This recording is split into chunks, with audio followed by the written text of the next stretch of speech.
नमस्कार दोस्तों, स्वागत है आपका आपके अपने चैनल सिलेक्शन की 99 पर। मैं बहुत मेहनत करता हूँ, फिर भी मेरे मार्क्स अच्छे नहीं आते।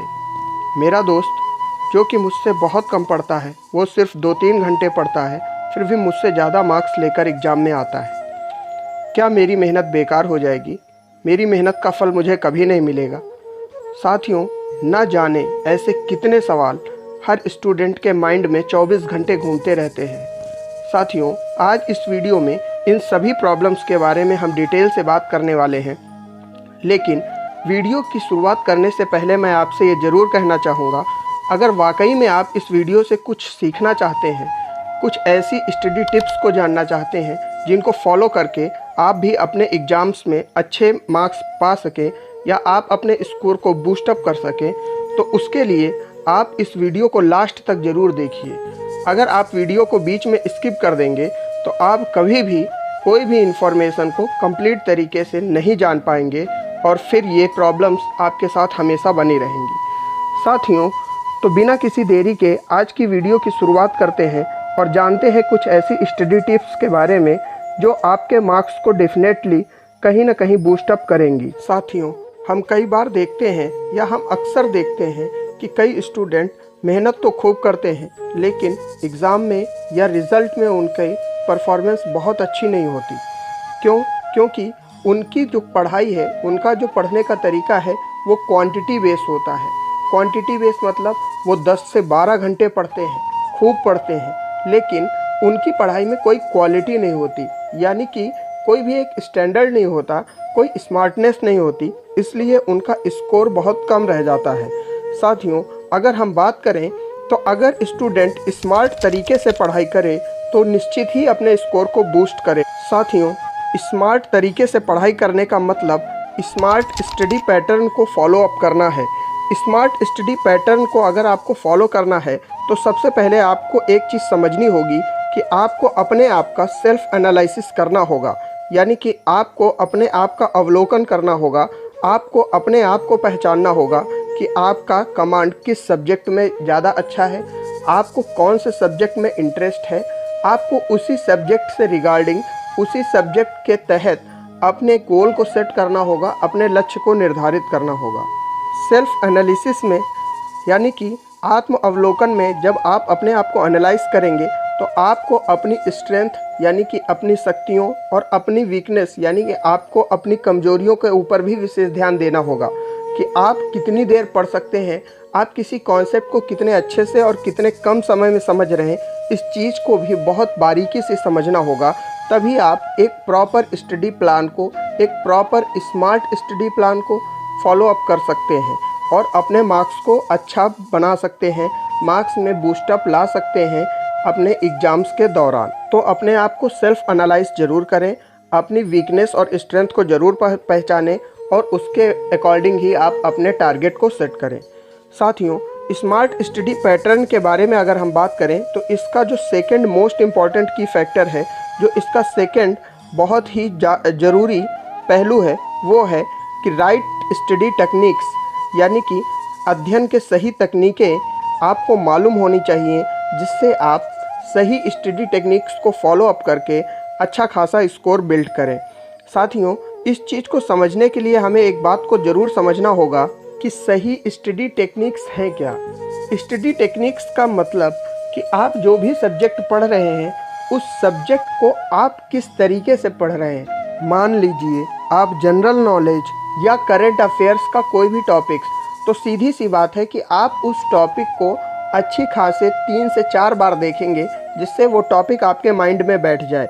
लेकिन अगर आप वहीं पर कहीं किसी मैथ के क्वेश्चन की प्रैक्टिस कर रहे हैं या फिजिक्स के क्वेश्चन की प्रैक्टिस कर रहे हैं, तो आपको उन सारे कॉन्सेप्ट को लिखकर पढ़ना होगा। ठीक है, तो इस चीज़ को अगर हम देखें तो कई स्टूडेंट क्या करते हैं कि वो नोट्स नहीं बनाते या वो रिटन फॉर्म को अप्लाई ही नहीं करते। अगर आपको किसी भी सब्जेक्ट के कॉन्सेप्ट को समझना है, जो कि कॉन्सेप्चुअल सब्जेक्ट है, तो आपको उसके नोट्स बनाने होंगे और आप उस सब्जेक्ट को जितना ज़्यादा लिखित रूप में पढ़ेंगे, आप उतना ही अच्छा स्कोर करेंगे। तो दूसरा जो इम्पॉर्टेंट पॉइंट है सही स्टडी टेक्निक्स का, वो ये है कि आप हर एक चीज़ को लिख के पढ़ें और उन चीज़ों से बचें जो कि एक्स्ट्रा हैं, जो इतने स्कोरिंग नहीं होते, और आप अपने टॉपिक को जितना हो सके कंसाइज करें, प्रॉपर एक परफेक्शन वाला टॉपिक पढ़ें जिससे आपकी स्कोरिंग बेहतर हो। साथियों, अगर हम सही स्टडी टेक्निक्स के बारे में तीसरे पॉइंट के बारे में बात करें तो पहले आपको समझना होगा कि आपने जो गोल सेट किया है, जो आपका टारगेट है, उसके लिए सिलेबस क्या इम्पोर्टेंट है, और सिलेबस में भी कौन कौन से सब्जेक्ट मोस्ट इम्पॉर्टेंट है, और जो मोस्ट इम्पॉर्टेंट सब्जेक्ट हैं उनके कौन कौन से टॉपिक ज़्यादा स्कोरिंग है। आप मोस्ट इम्पॉर्टेंट सब्जेक्ट को कवर कीजिए और जो टॉपिक ज़्यादा स्कोरिंग है, जैसे अगर हम बात करें तो अक्सर मैं फ़िज़िक्स के बारे में बात करता हूं क्योंकि मैं खुद ही फ़िज़िक्स का एक टीचर हूं। तो फिज़िक्स में सबसे ज़्यादा पूछे जाने वाले टॉपिक्स मैकेनिक्स हैं, इलेक्ट्रोस्टैटिक्स है, ऑप्टिक्स है।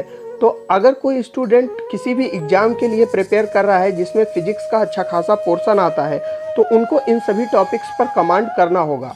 ठीक उसी तरीके से आप जिस एग्ज़ाम के लिए प्रिपेयर कर रहे हैं उसका जो मोस्ट इम्पॉर्टेंट सब्जेक्ट है, आपको उन टॉपिक्स को पहचानना होगा और उन टॉपिक्स पर आपको विशेष मेहनत करने की आवश्यकता होगी। साथियों, अगर हम स्मार्ट स्टडी पैटर्न के बारे में बात करें, यानी कि स्मार्ट तरीके से पढ़ाई करने के बारे में बात करें, तो उसका दूसरा और मोस्ट इम्पॉर्टेंट की फैक्टर ये है कि आप सही टीचर को पकड़ें और सही प्लेटफॉर्म को चुनें। साथियों, एक चीज़ आपको समझनी होगी कि आज का कंपटीशन का ज़माना है। अगर कोई भी जॉब के लिए 100 वैकेंसी आती हैं तो उसमें 10 लाख से भी ज़्यादा फॉर्म पड़ते हैं। आपको इस सच्चाई को समझना होगा। अगर 10 लाख से भी अधिक फॉर्म किसी भी जॉब के लिए पड़ रहे हैं जबकि वैकेंसी उसमें केवल 100 है, तो रेशियो सीधा सीधा बन जाता है 1000 पे 1, यानी कि 1000 पे 1 स्टूडेंट सेलेक्ट होगा। और अगर आप बहुत मेहनत करने वाले स्टूडेंट हैं, आपने सब कुछ अच्छी तरीके से फॉलो किया है, लेकिन आपने प्लेटफॉर्म गलत चुना है अपनी पढ़ाई करने के लिए, और आपने किसी गलत टीचर को पकड़ लिया है, तो निश्चित है आप चाहे जितनी मेहनत करें वो सब कुछ वेस्ट होने वाली है। आप कभी भी स्कोर नहीं कर पाएंगे और कभी भी सिलेक्शन नहीं ले पाएंगे। तो दूसरा जो इम्पॉर्टेंट पॉइंट है स्मार्ट स्टडी पैटर्न का, वो है एक प्रॉपर प्लेटफॉर्म का चयन करना और एक प्रॉपर टीचर को पकड़ना, फिर उसको रेगुलर रूप से फॉलो करना।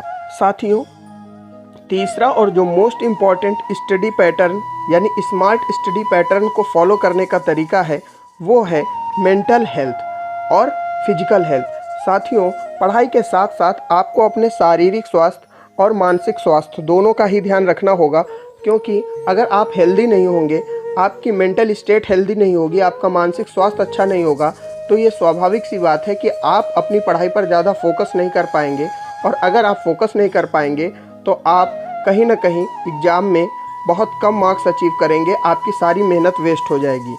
अच्छे स्वास्थ्य को, फिजिकल कंडीशंस को अच्छा करने के लिए और मेंटल कंडीशंस को अच्छा करने के लिए आपको एक प्रॉपर डाइट प्लान का फॉलोअप करना पड़ेगा, एक नियमित आहार को फॉलो करना पड़ेगा, और क्या चीज़ें आपके माइंड को बूस्ट कर रही हैं, क्या चीज़ें आपके मेंटल हेल्थ को इम्प्रूव कर रही हैं, उन सारी चीज़ों पर आपको फोकस करना पड़ेगा। जैसे आप कुछ एक्सरसाइजेस जैसे योगा, मेडिटेशन आदि को भी अपना सकते हैं, जिनसे आप अपनी स्टडी को, आप अपनी पढ़ाई को बेहतर तरीके से उस पर फोकस कर पाएँ और अच्छे मार्क्स गेन कर पाएँ। साथियों, स्मार्ट स्टडी पैटर्न का चौथा और मोस्ट इफ़ेक्टिव तरीका यानी कि सबसे प्रभावी तरीका जो है वो है टाइम मैनेजमेंट बनाने का तरीका या टाइम मैनेजमेंट बिल्ड करने का तरीका। साथियों, टाइम मैनेजमेंट से सीधा सा मतलब ये है कि आप जिस भी टारगेट को लेकर पढ़ाई कर रहे हैं, जो भी आपका गोल है, उसमें कौन से सब्जेक्ट कितने इम्पॉर्टेंट है, आपको उनको कितना टाइम किस सब्जेक्ट को देना है, इस चीज़ को समझना पड़ेगा। इसी को हम कहते हैं टाइम मैनेजमेंट। किस सब्जेक्ट को कितना टाइम देना है और उस सब्जेक्ट को कैसे प्रॉपर तरीके से कवर करना है, ये सब आप समय को निश्चित तौर पर प्रबंधित करके ही, टाइम को प्रॉपर मैनेज करके ही सीख सकते हैं। यानी कि टाइम मैनेजमेंट स्टडी को स्मार्ट बनाने के लिए सबसे मोस्ट इम्पॉर्टेंट रीज़न है और इस चीज़ को आपको ज़रूर फॉलो करना चाहिए। साथियों, स्मार्ट स्टडी पैटर्न का लास्ट और अंतिम तरीका जो आपको ज़रूर फॉलो करना होगा, वरना आपके ये चारों तरीके बेकार हो जाएंगे। साथियों, अगर हम बात करें तो पांचवा एक ऐसा तरीका है जो स्मार्ट स्टडी को और भी मजबूत करता है, वो है प्रैक्टिस। साथियों, आप जितनी ज़्यादा प्रैक्टिस करेंगे, आपके सक्सेसफुल होने के चांस उतना ही ज़्यादा है। मान लीजिए आपने बहुत अच्छी तरीके से पढ़ाई की, बहुत अच्छे तरीके से नोट्स भी बनाए, बहुत अच्छी तरीके से आपने टाइम को भी मैनेज किया, लेकिन अगर आपने प्रैक्टिस नहीं की, आपको जिस एग्ज़ाम की तैयारी कर रहे हैं, आप जिस एग्ज़ाम के रिगार्डिंग प्रिपरेशन कर रहे हैं, उस एग्ज़ाम के कोई भी प्रैक्टिस सेट नहीं लगाए, उस एग्ज़ाम पे बेस कभी क्वेश्चन नहीं लगाए, या आपने उन एग्ज़ाम्स के क्वेश्चन की प्रैक्टिस नहीं की, तो स्वाभाविक सी बात है आपको कोई आइडिया नहीं होगा कि एग्ज़ाम में किस पैटर्न के क्वेश्चन आपसे पूछे जाते हैं। तो और आपको जब आइडिया नहीं होगा तो डेफिनेटली आपका स्कोर एग्ज़ाम में डाउन होने वाला है। तो आप जितनी ज़्यादा हो सके प्रैक्टिस करें। आप जिस भी टारगेट को लेकर प्रिपरेशन कर रहे हैं उसके रिगार्डिंग जितनी ज़्यादा हो सके टेस्ट सीरीज़ को सॉल्व करें। आजकल तो टेस्ट सीरीज़ें यूट्यूब पर भी अवेलेबल हैं, गूगल पर भी अवेलेबल है। जितना ज़्यादा आप क्वेश्चन को प्रैक्टिस करेंगे एक प्रॉपर टाइमिंग के साथ, जितनी ज़्यादा आप प्रैक्टिस करेंगे उतना ही ज़्यादा आपके मार्क्स को बूस्टअप होने में बढ़ोतरी मिलेगी, आपके मार्क्स उतने ही बेहतर आएंगे। तो साथियों, आज की इस वीडियो में मैंने आपको 5 ऐसी स्मार्ट स्टडी टिप्स बताई जो कहीं ना कहीं आपके एग्ज़ाम में आपके मार्क्स को बूस्ट करने के लिए बहुत ज़रूरी है। अगर आपने इन सारी स्टडी टिप्स को फॉलो कर लिया तो मैं ये गारंटी से कह सकता हूँ कि आप किसी भी एग्ज़ाम के लिए प्रिपेयर कर रहे हो, आप उसमें से बेहतर और अच्छे से अच्छा स्कोर आसानी से प्राप्त कर पाएंगे। इस चीज़ को ज़रूर याद रखिएगा कि स्टडी स्मार्ट होनी चाहिए, हार्ड नहीं। यानी कि आप एक स्मार्ट तरीके से पढ़ाई करें, ना कि 24-24 घंटे, 12-12 घंटे, 10-10 घंटे लगे रहें। इससे कोई मतलब नहीं निकलने वाला, क्योंकि कंपटीशन आज की डेट में बहुत आगे जा चुका है। आपको भी अपने अंदर उस हिसाब से परिवर्तन लाना होगा। तो साथियों, आज की वीडियो आपको कैसी लगी आप हमको ज़रूर बताइएगा। अगर आपका कोई राय है या कोई ऐसा टॉपिक आप जिसके बारे में और नॉलेज चाहते हैं तो आप हमें वो टॉपिक कमेंट बॉक्स में ज़रूर टाइप करके बताइएगा। आपको उस टॉपिक के ऊपर जल्द ही वीडियो देखने को मिलेगी। चलिए मिलते हैं नेक्स्ट वीडियो में एक नए टॉपिक के साथ, एक बेहतरीन कॉन्सेप्ट के साथ। तब तक सभी को नमस्कार, राम राम, जय हिंद।